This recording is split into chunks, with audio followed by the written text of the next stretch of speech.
Canada's quick ball proves too much for New Zealand as they make the World Cup final. My name's Mark. Let's talk rugby.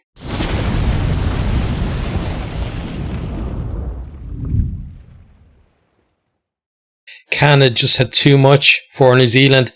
They end an 18-run unbeaten streak from New Zealand in Rugby World Cup games. New Zealand, won the last two World Championships, defending champions out, and Canada fully deserve it. We're going to go through the game, then we'll have a look at the stats, and after that then we will talk about each of the teams briefly. But yeah, what a brilliant game of rugby. And this has been an absolutely excellent World Cup. And I think the days of people talking about whether the Women's World Cup merits the coverage that it's getting, or women's rugby in general, I think we're well beyond those. I think it's more than just justified the top billing it's getting over here in Ireland, which I'm loving, and around the world as well. And hugely entertaining game in what has been a hugely entertaining World Cup as well. So let's go through what has happened in the game tonight. So Canada, just that fast ruck speed, allowing them to find gaps in that New Zealand defence. New Zealand, we've seen them being solid defensively pretty much through a lot of the tournament.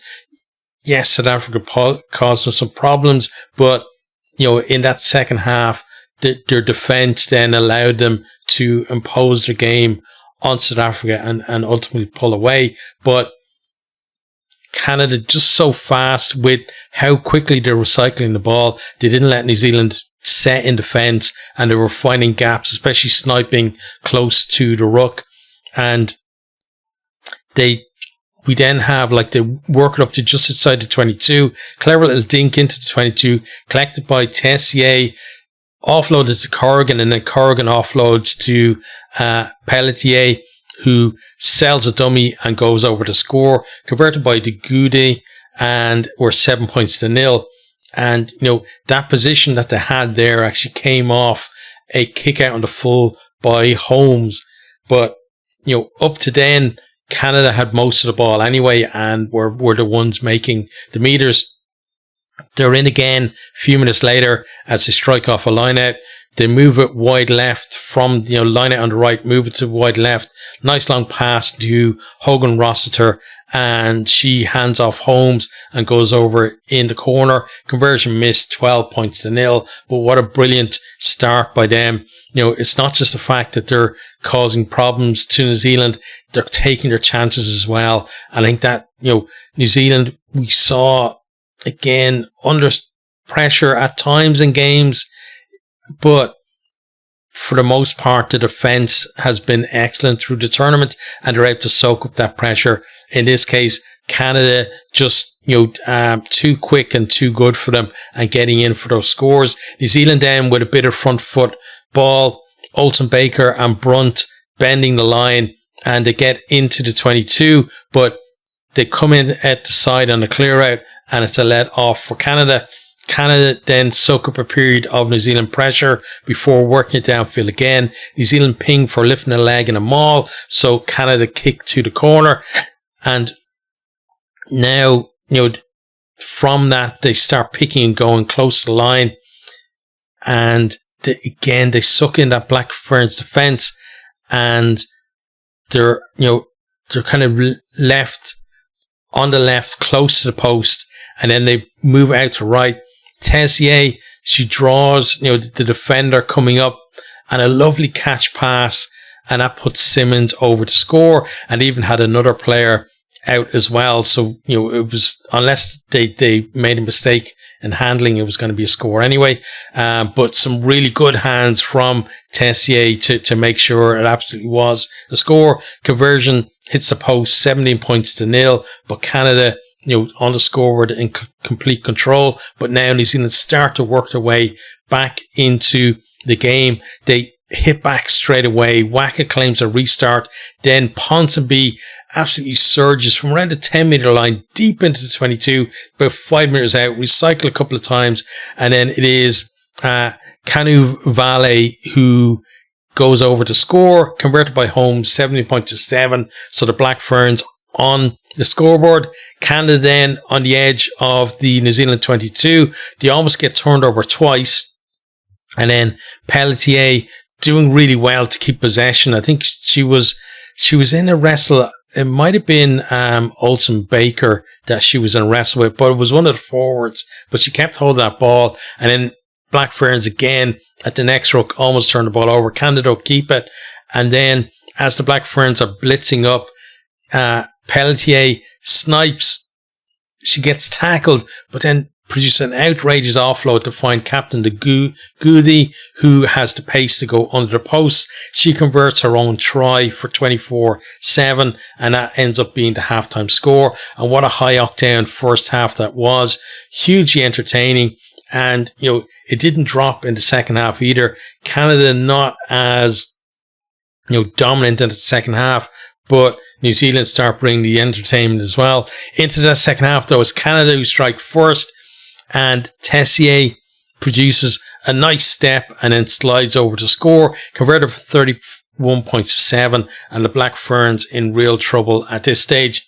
We then have a nice kick in behind the Canadian defence, and Shell doesn't know what to do with it, kind of panics a little bit and just kicks the ball out for a 5-minute line out to New Zealand. Really good play though from New Zealand to spot that space, and again with the chasers there just putting the pressure on. Shell didn't want to let the ball cross the try line and dot it down in case somebody came and beat her to it and scored a try. New Zealand then claimed the line out. They move it inside, and then is MacLeod Tu'u goes over next to the post, converted by Sorensen McGee, 31 points to 14. And now we're seeing a bit of a wobble from Canada.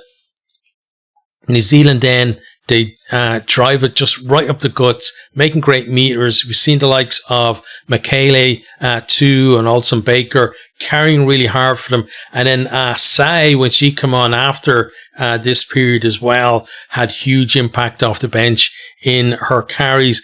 Canada with hands in the ruck, 5 minutes out. New Zealand, they opt for a scrum. Corey Lane then snipes off the scrum, but spills the ball forward, and Canada are able to kick it clear. But New Zealand, they're keeping that pressure on. They get back into 22. They sucked in the defence under post. Then they cross-kick to Sorensen McGee, who shows really good strength to finish in the corner. Conversion missed, 31 points to 19. And feeling at this stage, Canada need any kind of score just to steady the ship. Because we've seen this. We saw with Ireland against France as well, where a team got out to a decent lead, but then the opposition start, just chipping away at it, and Ireland weren't able to produce scores after getting into that lead. But you see Canada are keeping that scoreboard ticking over, and we have a crock roll by Brunt that allows Canada to go up the line into 22, and you're feeling like they could seal the victory here.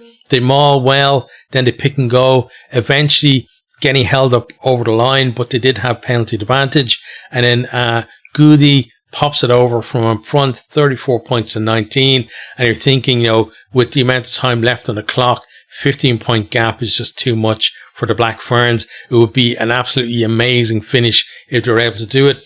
New Zealand then attacking the final minutes on the edge of 22, but the Goody actually intercepts. She's breaking downfield. You can see her legs are gone. She doesn't have the pace to get there. She's got Corrigan in support. She's getting run down. She tries to pass, but it's not sympathetic, so that goes to ground. But the game's already won at this stage, and it was just, you can see the smile on her face as well.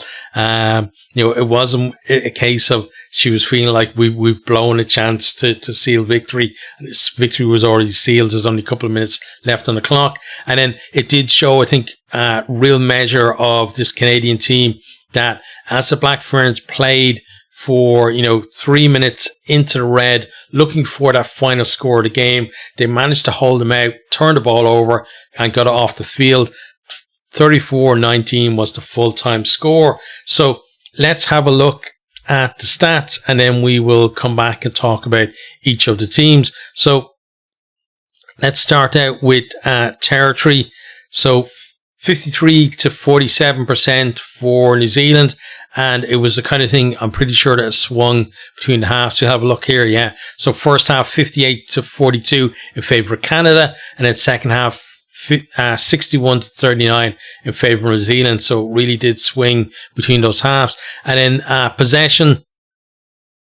So overall, 56 to 44 in favour of New Zealand. The first half, though, again, Canada 59 to 41. And in the second half, it was 68 to 32. So New Zealand with so much more of the ball and territory in the second half. Canada, they had to defend, and they did it pretty well. And that's what you've got to do, in these kind of situations. Two really good teams, and both had, patches where they were dominating, as I said, territory and possession. But Canada, they scored, when they had that. New Zealand were scoring now and then, but just not enough to, come back at Canada. And crucially, Canada were scoring when New Zealand were on top as well. On to attack then, meters carried, 717 from New Zealand. Amazing stats there. 517 from Canada is actually pretty good as well. So got 179 runs from New Zealand to 131 from Canada. So you're talking about about almost like 4 meters per carry for New Zealand, and you're talking about just under 4 as well for Canada. So both teams really having impact from the carriers. Ruck success, 96% from New Zealand is pretty decent. 100% for Canada. That is crazy. And we've seen New Zealand being actually very good at targeting the ruck and turning opposition ball over. And one of the things that they've been good at in this tournament is turning that ball over and then being so quick on the transition. And some of the scores that come from that, Canada didn't give them a sniff today. Defenders beaten then 35 to 26 in favour of New Zealand, and offloads 12 to 11. But again, both teams looking dangerous with ball in hand. Passes 250 to 134. Then rucks 129 for New Zealand to 98 for Canada. Mauls then, New Zealand not mauling at all. Canada 8 mauls for 7 meters total, but their mauls I felt were pretty good. They got a penalty out of one. And the other actually got a penalty out of 2. The lifting leg one, where they then went to the corner, and it resulted in a try. And then the penalty that got to the maul at the end, where they scored the penalty that pretty much sealed the victory for them as well. So even though not making as many meters as we've seen their maul make in the past, it was still a pretty effective weapon for them as well. Onto set pieces then, scrum success, 100% each. I felt like New Zealand had a bit of a nudge on in the scrum, but not enough to force penalties. And lineouts then, 80% for New Zealand, 93 for Canada. So overall, fairly solid from them in the set piece. Depending on who they play in the final, maybe their scrum will come under a little bit more pressure, but it depends, because we saw, those semi-finalists, you got England, who you'd expect to put that Canadian scrum under pressure, but there's also the possibility that they play France, who struggled against Ireland as well. And I think in that case, then Canada will probably get pretty good parity in the scrum there. Scrums won then 13 for New Zealand and 6 for Canada. Lineouts, just 4 from 5 won for New Zealand and 14 from 15 for Canada. So line out going really well for them. Kicking then, kicks from hand, 20 for New Zealand, 23 for Canada. So, and you have to remember as well, the number of meters these teams ran too, but also putting in kind of, the average you expect in terms of kicks from hand. So they were still mixing the game up when it was warranted, but running the ball when it was on. Then kicking success at the post, 67% each. So 2 successful kicks at the post for New Zealand and 4 for Canada.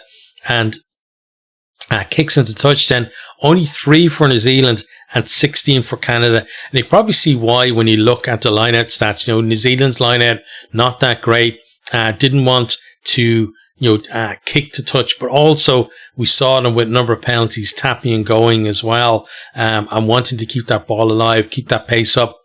And, especially in that second half where they were on top. Onto defence then, tackles made, 157 for New Zealand, 200 for Canada, a huge shift from them. Tackle success, 79% for New Zealand and 78% for Canada. So both teams kind of below that 80% that you would, call it kind of a pass mark. Around about 83 to 85 is kind of normally your pass mark at this level. But you have to say, just the ability of the players from both teams, defensively getting high 70s is actually pretty good against the opposition that they were against. Turnovers won then, 4 for New Zealand and 9 for Canada. And again, New Zealand not able to turn the ball over enough. Penalties conceded then, 10 for New Zealand and 6 for Canada. So Canada keeping the noses pretty clean. And I think it was like the second half or it was either the second half or towards the end of the first half where they conceded their first penalty. I think it might have actually been the second half. So that just shows how disciplined they were. Now let's look at some individual stats. So points, Dagudi with 14 and top point scorer in the game. Tackles then, Ponsonby with 21. I thought she did really well from hooker, carries and defensively as well. And then Olsen Baker with 150 meters. Just, amazing carries because, again, a lot of them were kind of up the guts and making meters that way. There weren't too many kind of in open space. So to make 150 meters, absolutely incredible. Then offloads, Sylvia Brunt with 2. We saw some strong carries from her, but certainly not the impact that we've seen, and the influence that we've seen from her in, other games. And then gain line carries then, Olsen Baker with 23 as well. So you can see like in that second half, that surge from New Zealand bringing a lot of their players to the top of the stats. But, Sorensen McGee, she got a try, but mostly kept quiet for a lot of the game. Like I thought Canada kind of, marshaled her pretty well and weren't giving up that space out and width that we saw, South Africa, the likes of South Africa and Ireland, give up to New Zealand as well. I thought they defended the wide channels, pretty well. And, for New Zealand, I felt like that, it was Woodman, Wycliffe was the more dangerous of their wingers, certainly, in open play. But, again, it's kind of credit to Canada that they kept, that stellar backline of New Zealand kind of pretty quiet, and they produced a lot in their own backline as well. So brilliant performance from them. So let's talk about overall. So New Zealand, defending champions from the last 2 tournaments, now out of the competition, and they really can't have any complaints, and it wasn't like that they didn't play well in the game. Like, they were still being very aggressive in defense. They were blitzing, they were getting up as quickly as they could, but Canada's ball speed was just too much for them and too much for a lot of teams in the world as well. And you could see in that second half where they got their big carriers onto the ball and they got a bit more front foot, that, it wasn't like they were having an off day. And even though they had some knock-ons and stuff, that was under pressure from Canada. Again, you have to give credit to Canada for that. So I think just beaten by a better team, and, that's, again, huge credit to this Canadian team that they were able to do that. It wasn't one of these kind of just out of the blue performances either, that they produced. The last 3 games now, they've beaten Canada, or they've beaten New Zealand twice and drawn once as well. So, it's not something that is just a complete and utter shock. Again, Canada, number 2 in the world. And even though New Zealand obviously do produce, really well in World Cups, still, Canada, much the better team. New Zealand, I felt like, they, again, just couldn't cope with that early surge from Canada in terms of that quick ball, weren't able to reset the defence enough. I felt like they probably overcommitted in that first kind of 15 minutes or so, overcommitted to the ruck, which meant that Canada had, extra players and there was space on the field, and they were so good at getting the ball to that space. And then maybe if New Zealand had to kind of just did what Canada did, which was a lot of time only sending one person into a ruck and, kind of, especially defensively, and just allowing yourself to fan out across the field, maybe they would have coped with them a little bit better. But, hindsight is 2020, etc. For Canada then, absolutely brilliant performance. Again, held their own in the scrum, even though they were creaking at times. The line out, excellent. The maul, a real weapon, as I said. The speed of ball, and, the ability as well to identify where the gaps were and where the space was and attack it, just meant that, it wasn't just the fact that they were having quick ball, that they were using it as well. There's no point in getting the ball out quickly from the ruck and then your number 9 is kind of dithering on the ball. And, that didn't happen with them at all. Pelletier had a brilliant game. She got herself a try. She set up another try and just really kind of ran that team, and made sure that pace was kept up, and she almost all the time picking the right pass as well, and just keeping her women going forward, putting that pressure on New Zealand, building that score. And then in the second half then, when they had a little bit of a wobble, they had the kind of the presence of mind to work their way back up the field and get that score that ultimately sealed the victory for them as well. So brilliant from them. They're into now their second Rugby World Cup final. It's, potentially it could be a repeat of the final they're in 2014, where they lost narrowly to England. And, it's looking at, if you look at the bookies, you would say it probably will. That's probably what it is going to be. But whether they go on to that final,